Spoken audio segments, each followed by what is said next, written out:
এই বিড়ালটি প্রতিদিন স্কুলে আসতো, যেখানে বাচ্চারা প্রতিদিন তাকে খাবার খাওয়াতো, আদর করত। কিন্তু সেই স্কুলেই একজন বৃদ্ধ দারোয়ান কাজ করতেন, যিনি বিড়ালদের খুবই অপছন্দ করতেন।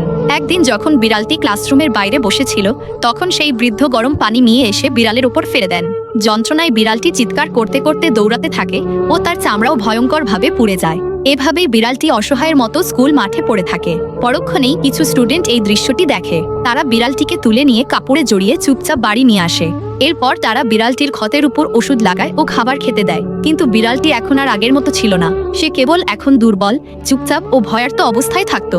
কয়েকদিন পরে সেই স্টুডেন্টরা স্কুলের সিসিটিভি ফুটেজ চুপচাপ মোবাইলে রেকর্ড করে সোজা পুলিশ স্টেশনে যায়। অফিসার সেই ভিডিও দেখেন এবং দারোয়ানের বিরুদ্ধে পশু নির্যাতনের মামলা করেন। পরের দিন পুলিশ স্কুলে এসে সেই দারোয়ানকে গ্রেপ্তার করে জেলে নিয়ে যায়। এখন বিড়ালটি কিছুটা ভালো আছে, তবে সে আর আগের মতো দৌড়াতে পারে না। কিন্তু কেউই এখনো এই অসহায় বিড়ালটির জন্য লাইক সাবস্ক্রাইব করেনি।